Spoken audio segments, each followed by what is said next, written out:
Eh bien, salut à tous les amis, aujourd'hui on se retrouve pour une nouvelle vidéo et comme vous avez pu voir au titre et à l'écran, aujourd'hui on va parler de pourquoi les cyclistes se rasent-ils les jambes. Donc tout d'abord, ça a un côté esthétique. Le fait de se raser les jambes fera un style beaucoup plus épuré, beaucoup plus propre sur le vélo.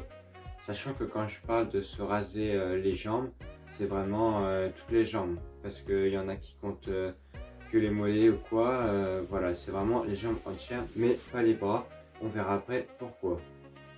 Donc, le deuxième point qu'on peut aborder, c'est le côté hygiène.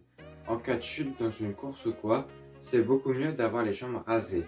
Un, pour les pansements, puisque quand on les retire, ça fait très mal, comme vous le savez. Deux, pour éviter qu'il y ait un poil qui vienne se mettre dans la blessure, ce qui pourrait causer un certain problème au niveau de la cicatrisation. Le troisième argument, et pas des moindres, mais on peut sortir que quand on est vraiment fort en vélo, c'est le côté aérodynamique. Une étude a été prouvée qu'un cycliste rasé gagnait 10 millièmes de seconde sur un cycliste qui n'était pas rasé.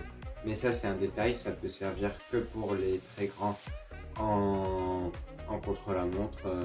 Pour un cyclotouriste ou un cyclosportif, il ne faut pas sortir cet argument, ça paraîtra un peu bête. Le quatrième point, c'est les remarques des autres cyclistes par rapport à vous. On peut vous traiter de cycliste du dimanche ou encore d'une personne qui commence le vélo et pourtant, il y a des cyclistes qui font du vélo depuis des dizaines d'années et pourtant qui ne se rasent pas les jambes. Donc, avec quoi se raser? Quel budget? C'est notre dernier thème.